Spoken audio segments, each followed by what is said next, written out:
Vamos e bendizemos o Teu nome e agradecemos a Ti, ó Pai, porque estamos reunidos neste lugar, para juntos, ó Pai, celebrarmos a Tua presença, exaltarmos o Teu nome, Senhor, cultuarmos a Ti. E nós estamos aqui nesta noite com o coração aberto, Senhor, para, Senhor amado, oferecer ao Senhor o nosso louvor, a nossa exaltação, e receber do Senhor a Tua graça, a Tua direção, a Tua orientação, os benefícios que o Senhor tem para as nossas vidas, ó Pai. Nós nos entregamos a Ti nesta hora. Toma este lugar, Senhor amado, que o Teu Espírito Santo tenha liberdade nesta noite, em cada vida, em cada coração. Que nesta noite, ó Pai, o Senhor venha quebrar barreiras, Senhor, quebrar dificuldades, ó Pai, impedimentos, limitações. Que o Teu Espírito venha mover, ó Pai, curando, salvando, libertando vidas, ó Pai, e derramando a Tua glória, da Tua unção, da Tua graça. Que esta graça que nos move, esta graça que nos faz avançar, esta graça que nos faz suportar muitas vezes as lutas e as dificuldades, ó Pai.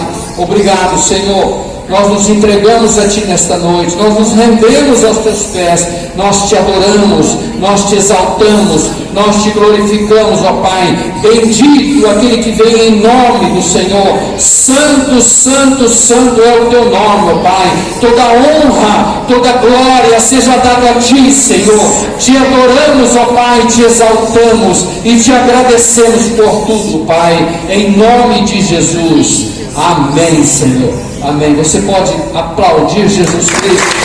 A Ele toda honra, toda glória, só Ele merece. Exaltado é o nome do Senhor, glorificado é o nome do Senhor. Poder sentar, amados, que a graça e a paz do Senhor esteja contigo. A você que nos visita, é uma alegria, um prazer tê-lo conosco. Seja bem-vindo em nome do Senhor Jesus Cristo.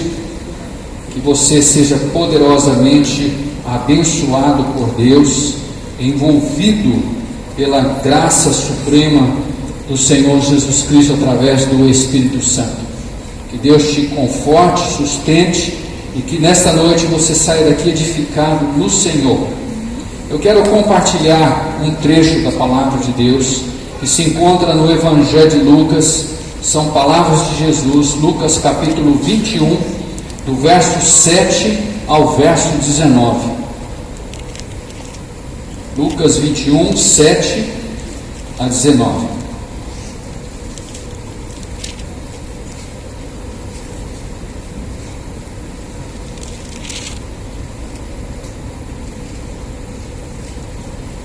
Mateus, Marcos, Lucas, capítulo 21, Novo Testamento, verso 7 ao verso 19.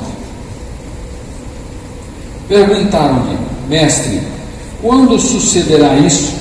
E que sinal haverá de quando estas coisas estiverem para se cumprir? Respondeu ele: Vede que não sejais enganados. Eu vou repetir: vedes que não sejais enganados, porque muitos virão em meu nome, dizendo: Sou eu, e também chegou a hora, não sigais. Quando ouvirdes falar de guerras e revoluções, não vos assusteis, pois é necessário que primeiro aconteçam essas coisas, mas o fim não será logo.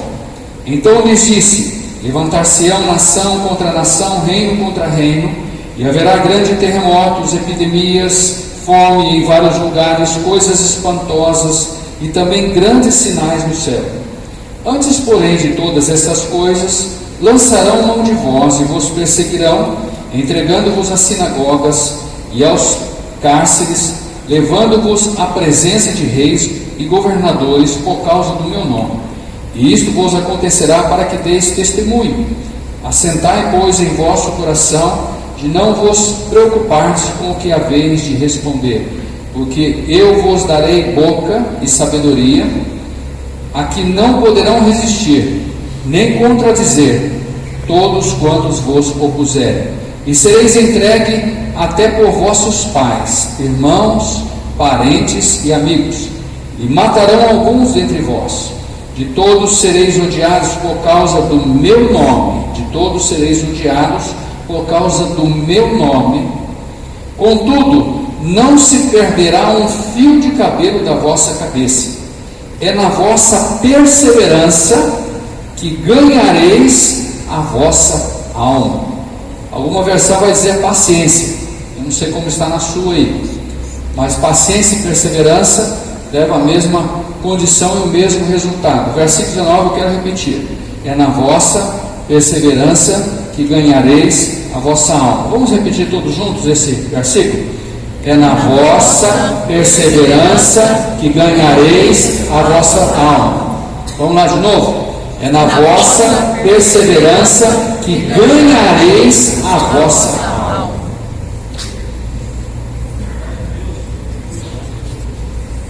Este texto é um texto não muito animador, né? Não muito motivador, mas Jesus está falando de uma realidade. Esse texto fala de perseguições, as mais variadas possíveis, as mais difíceis situações a ser vivenciadas, que Jesus fala que antes da segunda vinda do Filho do Homem, coisas assim aconteceriam. E na verdade, amados, isso já tem acontecido, e o que não aconteceu, vai acontecer. Porque aqueles que vivem Cristo, eles se tornam abomináveis diante da condição deste mundo, diante da perversidade deste mundo. Quem veio na escola dominical e participou, quem vem na escola dominical está participando da classe dos adultos, está estudando sobre o Apocalipse, está falando exatamente, hoje falou sobre algumas das trombetas a serem tocadas. E na verdade o que a gente vê ali em Apocalipse, nesses acontecimentos, é o juízo de Deus vindo sobre a terra, sobre aqueles que rejeitaram o Evangelho, a palavra. A rejeição a Deus vai tolhindo aquilo que é de necessidade humana. A rejeição a Deus traz o juízo de Deus. Mas a palavra de Deus mostra claramente que essas pessoas, este mundo tenebroso que rejeita Deus, ele começa a rejeitar e perseguir aqueles que servem a Deus. Na verdade, Jesus estava falando de algo que poucos anos depois começaram a acontecer. Muitos foram perseguidos, muitos foram mortos, muitas coisas aconteceram, muitas coisas estão acontecendo e muitas coisas estão para acontecer. Nós olhamos e vemos pestes acontecendo, situações na terra desandando de forma a atingir pessoas, destruir famílias, destruir casas, lares, cidades. Isso tem acontecido e tem ocorrido. Mas esse texto aqui ele mostra para nós uma sequência dessas destruições, dessas perseguições, dessas citações catastróficas. O versículo 8 fala de um surgimento de enganadores, a tentativa de ludibriar o povo de Deus para fazer o povo de Deus desistir. Aqui esse texto se refere a um engano apocalíptico, mas na verdade este engano desde os primórdios da história do homem ele tem acontecido, ele tem ocorrido, e nós vemos isto com maior frequência acontecendo já no Novo Testamento, depois da morte, da ressurreição de Jesus, da ascensão de Jesus, o derramar do Espírito Santo. Nós vemos ali a igreja primitiva, o que aconteceu, e aquelas controvérsias que surgiam muitas vezes dentro da própria igreja para desviar o povo do caminho da verdade. Este é um propósito e é uma proposta do inimigo, tirar a pessoa do caminho da verdade.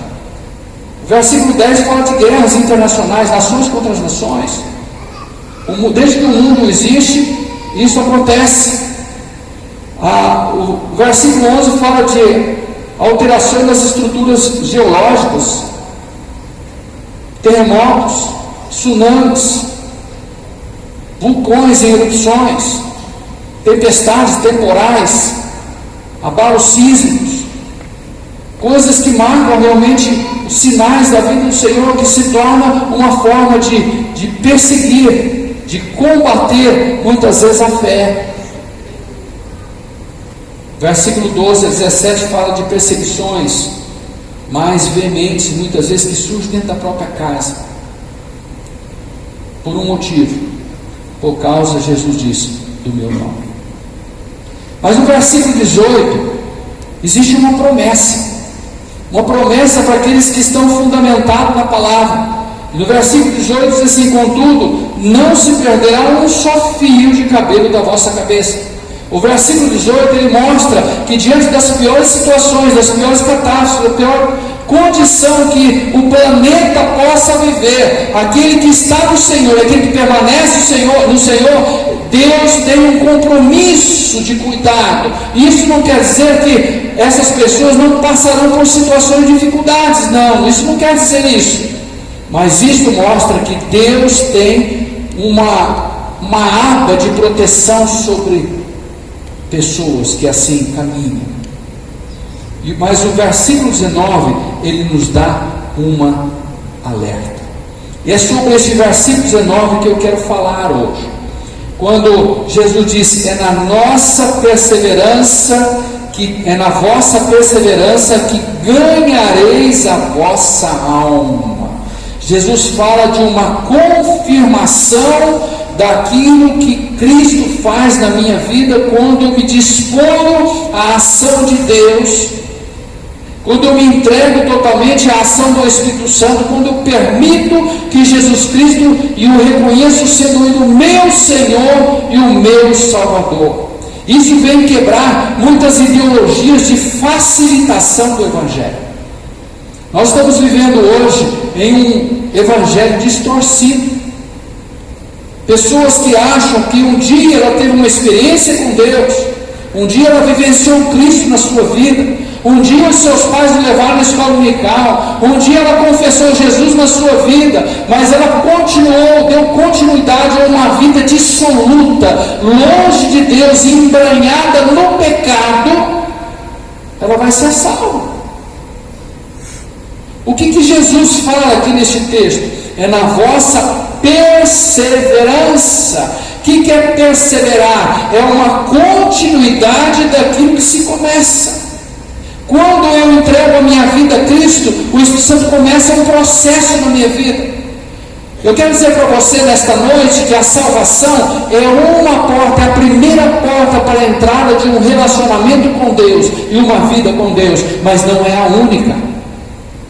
E se eu não continuar progressivamente entrando pelas portas que a palavra de Deus me leva e me conduz, vai chegar um momento que eu vou pular para a porta para fora, que eu posso dizer assim: pastor, então o crente perde a salvação? Não, mas crente pode jogar no lixo o presente que Deus lhe deu de graça, de amor e de misericórdia. A palavra de Deus, o apóstolo Paulo fala da apostasia da fé, voltar atrás, retroceder. Eu quero citar algumas coisas para você, que mesmo sendo a salvação algo gratuito por quê? Porque Jesus pagou o preço por mim, eu não tenho que pagar nada para eu alcançar a salvação. Esse é o primeiro ponto, mas o segundo ponto, para eu permanecer nesta salvação, é necessário a minha própria vida. É necessário a minha própria vida. Lá em Mateus capítulo 7, versículo 14, Jesus diz assim: e porque estreita é a porta, apertado o caminho que leva à vida, e poucos há que encontram. Tem gente que diz assim: mas todo mundo é filho de Deus. Aqui Jesus está dizendo que poucos. A porta é estreita, o caminho é apertado. O que Jesus está querendo dizer com isso? A caminhada não é simples, não é fácil. Não é fácil. Eu humanamente eu não consigo caminhar por esse caminho.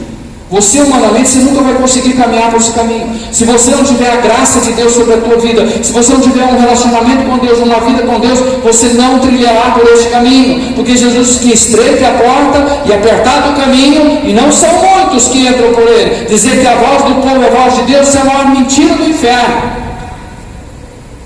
Porque a porta é estreita e apertado o caminho são poucos. E o que eu quero nessa noite é que você faça parte destes poucos, que você entenda isso, e você comece a lutar. Você comece a lutar por uma perseverança, por uma continuidade. Mateus capítulo 16, versículo 25, Jesus diz assim: porque aquele que quiser salvar a sua vida, perdê-la-á, e quem perder a sua vida por amor de mim, achá-la-á. O que Jesus está querendo dizer? Quantas vezes nós ouvimos, muitas vezes a gente tenta falar um pouquinho do Evangelho para alguém e vai falar assim: eu sou jovem, eu preciso aproveitar a minha vida. Jesus está dizendo: quem quiser salvar a sua vida vai perder. E quando Jesus fala de perder vida, ele fala de inferno, de destruição eterna. Muitas vezes nós queremos aproveitar a vida, queremos ganhar da vida, queremos usufruir o melhor que essa vida tem para nós, nossa visão humana e carnal. Jesus está dizendo que eu estou perdendo a minha vida. Os conceitos de Deus não são os nossos. Os conceitos nossos não são os de Deus. A palavra de Deus lá em Isaías, o Senhor diz assim: os meus caminhos não são os vossos caminhos, e os teus caminhos não são os meus caminhos, porque os meus caminhos estão na eternidade, e os vossos estão fincados nessa terra. E para isso nós precisamos fazer o que a palavra de Deus diz: tirar os olhos do foco desta terra e começar a observar na visão divina, naquilo que Deus tem para nós, naquilo que Deus tem para você. Você já parou um pouquinho para pensar por que você existe, por que você está vivo, por que você veio esse mundo? Se você não sabia, você precisa saber que quando você foi concebido no ventre da tua mãe, existiam milhões e milhões tentando este lugar, mas você conseguiu, você venceu esta guerra, você venceu, você conseguiu fecundar este óvulo, aquele óvulo. E você foi gerado, porque existe um propósito de Deus na tua vida. Você não está neste mundo por um acaso, mas porque Deus ama você, e Deus tem um plano na tua vida, e Ele quer que você entenda o propósito dEle, para que você não vive desanimado, frustrado, retrocedendo, recuando, mas que você persevere. Persevere. É preciso perseverar. Jesus disse, eu vou repetir: é na vossa perseverança que ganhareis a vossa alma. Jesus fala aqui de acontecimentos dos fins dos tempos. Ele fala de lutas e coisas terríveis aqui. Mas ele cita algo que nós precisamos vivenciar diante de toda esta circunstância. Se chama perseverança. Perseverança. Ainda Mateus capítulo 11, versículo 12.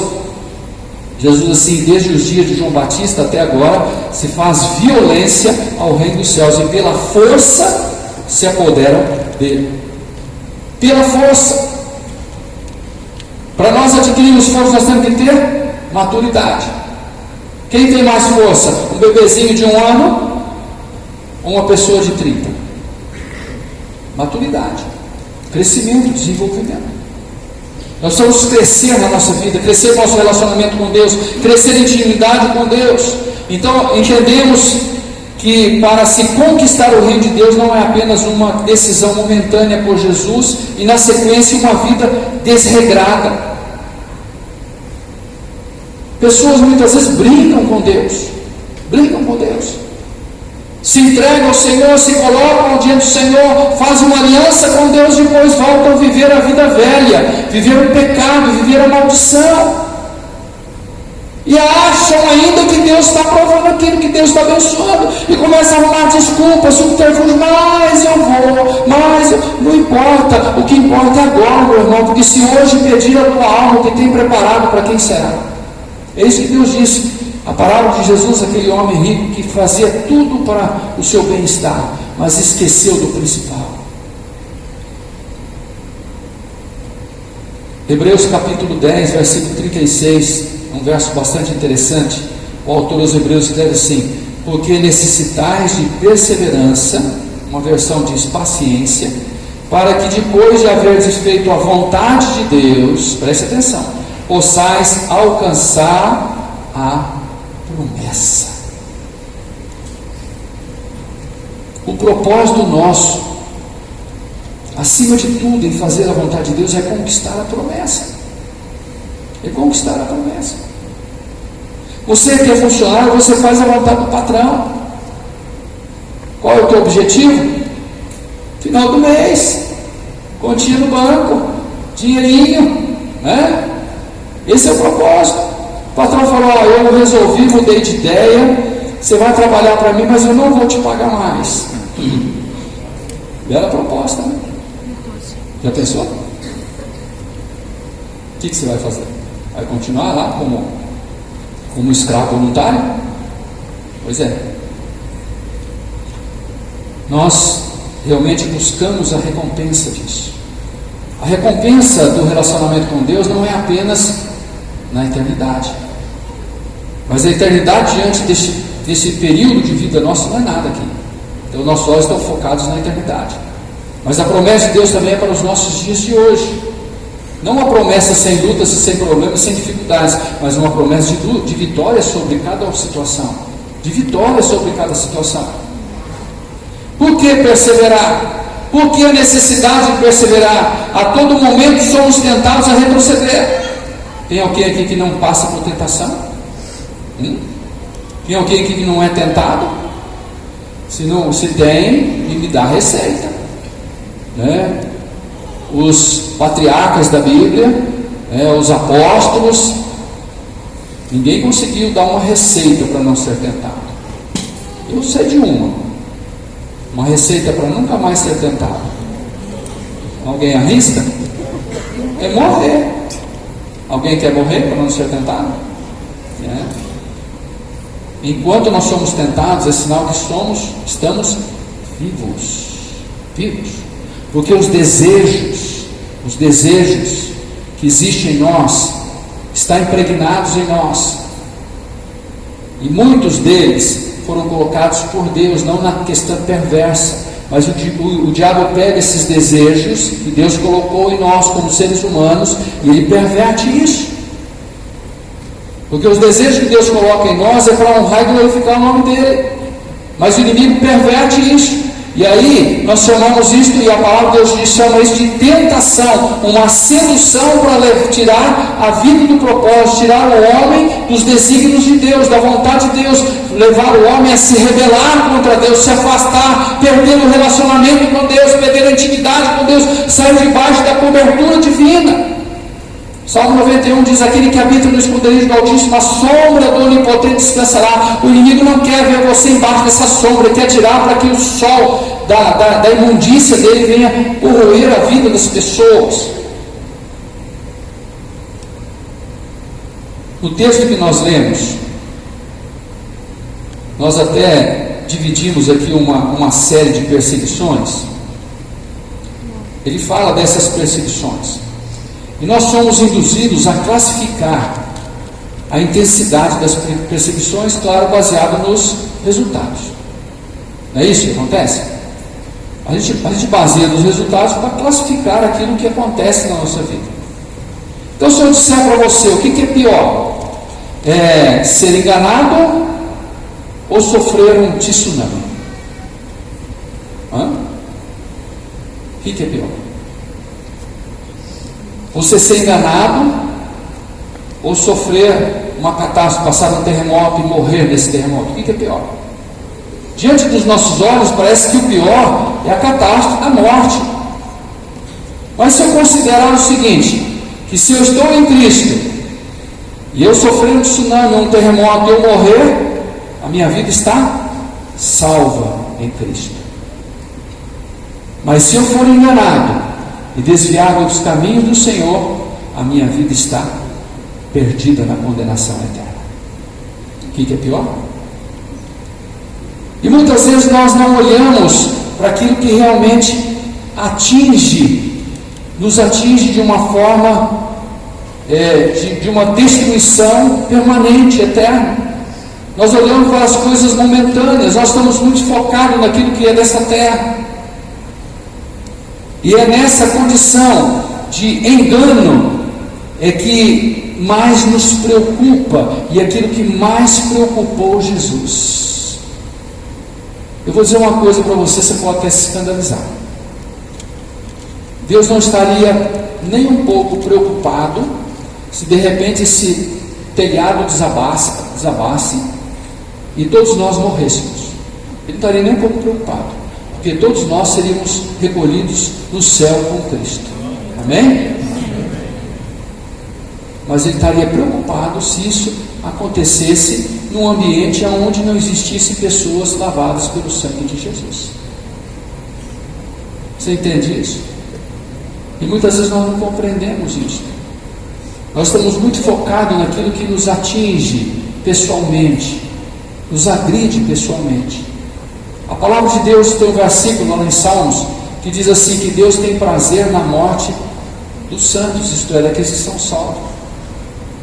Deus tem um prazer. Quem é de Jesus aqui? Eu quero dizer para você nessa noite que Deus tem um prazer na tua morte. Você está correndo risco de morrer. Mas a Bíblia diz que Deus não tem prazer na morte do ímpio, da pessoa que não tem Deus. Por quê? Porque aquele que tem Cristo na sua vida, Deus vai recolher, vai tirar desse fusquinha da terra e vai levar para um Corolla celestial. Entendeu aí?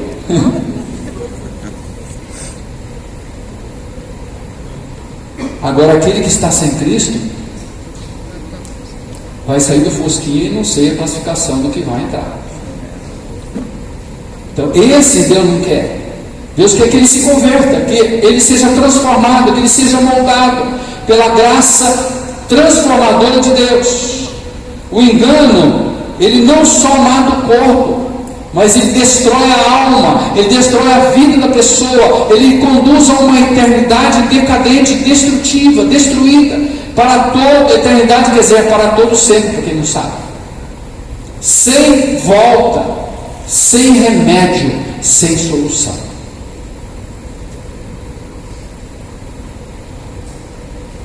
E esse engano, o pior disso que eu acho, que ele é muito sutil. Ele vem de leve. Ele vem com coisinhas pequenas, com ofertas maravilhosas. A própria Bíblia diz que o anticristo, ele vai seduzir as pessoas com boas propostas. Propostas que, se fizer a mim, eu vou achar excelente. Excelente. Se fizer a você, você vai achar isso é bom. Diante da nossa condição, realmente é bom. Mas o fim dela é destruição. Por que perseverar?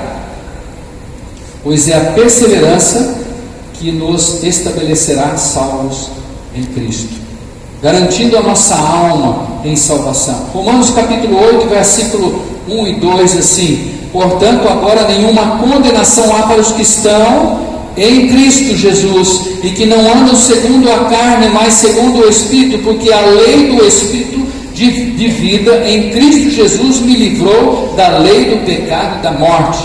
Eu quero colocar duas coisas aqui. Paulo, quando escreve, diz assim: porquanto agora nenhuma condenação há para os que estão em Cristo. Paulo diz para aqueles que Cristo está nele, para os que estão em Cristo.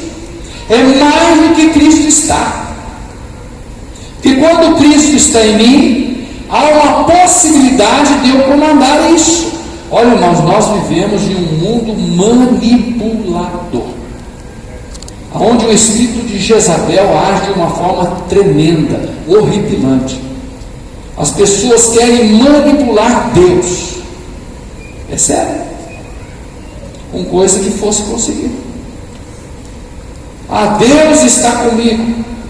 Mas aqui Paulo fala uma condição diferente, que estão em Cristo. Quando você entra em algum ambiente, ou você entra em um avião, vamos dizer assim, você sabe que ele vai te levar para o destino que você comprou a passagem, mas você não sabe qual o caminho que ele vai percorrer, e a tua vontade não tem interferência nele. Não adianta você sair do Rio de Janeiro para ir para Roma e falar assim: dá uma passadinha em cima de Washington que eu quero dar uma olhada. Não vai passar. Não vai. Porque você não tem domínio. E quando a palavra de Deus diz, portanto, agora nenhuma condenação há para os que estão em Cristo, é para aqueles que andam no Senhor, na direção de Deus, na vontade de Deus, na orientação do Senhor, e naqueles que perseveram, estão, aqueles que estão, permanecem e ficam. Eu já estive, passado, já era. Você precisa estar. E aqui Paulo fala no segundo versículo de Romanos 8, ele diz assim: porque a lei do Espírito de vida em Cristo Jesus me livrou da lei do pecado da morte. Existem duas leis, existe a lei do pecado da morte e existe a lei do Espírito de vida, que através do Espírito Santo é concedida a nós. São leis, leis são determinações, são normas, são diretrizes a ser seguidas. Eu tenho que escolher a que lei eu quero seguir. Só existe duas, tá? Só existe duas. E é a lei do Espírito de vida que me livra do pecado e da morte eterna. É por isso que eu preciso permanecer, é por isso que eu preciso perseverar, para garantir a nossa força para continuarmos perseverando. Porque essa perseverança que alimenta e me fortalece a continuar perseverando. Romanos capítulo 8, versículo 37, a gente bem conhece: mas em todas as coisas somos mais do que vencedores por aquele que nos amou. Eu preciso me fortalecer, amados. Você precisa se fortalecer. Nós precisamos perseverar. Perseverar contra a tentação, perseverar contra o pecado, perseverar contra as circunstâncias, contra aquilo que quer levar-nos para trás, quer nos desanimar. Perseverar contra o nosso eu, contra a nossa vontade. Jesus foi bem claro nisso. Ele disse: se alguém quer ser meu discípulo, negue-se a si mesmo, tome sua cruz e me siga. Eu preciso perseverar em Cristo, eu preciso negar a mim mesmo. Eu preciso mortificar a minha carne, preciso dizer não para mim, porque o desejo da minha carne é fazer exatamente aquilo que opõe a Deus, que opõe ao Senhor. E eu quero encerrar esta palavra. Nos primórdios da história do povo de Deus, Deus fez uma promessa a Abraão. E essa promessa está, a repetição dela, registrado em Hebreus capítulo 6, versos 14 e 15. E Deus diz assim: certamente abençoando eu te abençoarei, e multiplicando eu te multiplicarei. E diz assim: e assim, esperando com perseverança, alcançou a promessa. A palavra de Deus diz que o povo de Deus tem promessa, mas tem muita gente que se diz povo de Deus que não vai alcançar a promessa, porque não persevera. Um dia eu fui. Você precisa ser. Passado não importa. A palavra de Deus diz ao profeta, dizendo que o Senhor havia constituído ele como atalaia do Senhor, e que ele, quando ele dissesse ao ímpio que ele iria morrer no seu pecado, na sua transgressão, ele fosse lá e falasse que o ímpio se convertesse, Deus mudaria a promessa. Deus mudaria a promessa. Porque o que nós fizemos no passado para Deus não importa, seja bom ou seja ruim. O que importa para Deus é o que nós somos hoje e o que nós seremos daqui para frente. É isso que importa. E eu quero deixar essa palavra com você. Essa palavra que nos motiva e nos leva a perseverar. Nós vivemos em tempos, amado, de desafio. Tempo de desafio. Pessoas com dificuldade de perseverar. Nós estamos aqui para criticar ninguém. Se tivesse que criticar, nós íamos criticar Judas, que viveu 3 anos, 24 horas com Jesus, mas não perseverou. Não perseverou. Passou por provas, por tentações e desistiu, recuou. Se tivesse que falar de uma situação paralela, falaríamos de Pedro, que fez a mesma coisa de Judas, mas ele perseverou. Ele se arrependeu, buscou e deu continuidade, e se tornou um homem ungido, usado por Deus para libertar vidas, para alcançar vidas, para transformar vidas. Eu preciso perseverar, você precisa perseverar. Não importa o que ronde a tua vida, não importa o que cerque você, não importa o que mine a tua vida, o teu coração, as tuas emoções, você precisa perseverar. Não importa se alguém que está do teu lado desanimar e recuar, você precisa perseverar. Se a tua esposa te abandonar, persevere. Se teu esposo te abandonar, persevere. Eu ouvi esses dias de alguém, uma pessoa de Deus, pastor, e ele disse que a esposa dele falou assim: ou eu ou o ministério. Ele está sozinho. mas crendo na restauração. Persevere. Persevere. Não recue, não retroceda. Persevere, porque é na vossa perseverança que ganhareis a vossa alma. E eu, parafraseando esse texto, diria: na vossa perseverança que confirmareis a vossa passagem. Fareis o check-in da vossa passagem. É na vossa perseverança. Não adianta. A palavra de Deus diz, uma das igrejas lá da Ásia, o Senhor diz assim: ser fiel até a morte, e dar-te-ei a coroa da vida. Aquele que permanecer fiel receberá das minhas mãos a coroa de glória. Que Deus te abençoe, e que você possa ser perseverante, que você enfrente todas as barreiras, que você enfrente todas as tentações, seja ela na mente, na alma, no corpo, aonde for, você enfrente todas as situações e persevere em Jesus Cristo, para que você viva as promessas de Deus na sua vida. Amém? Curva sua cabeça, feche seus olhos.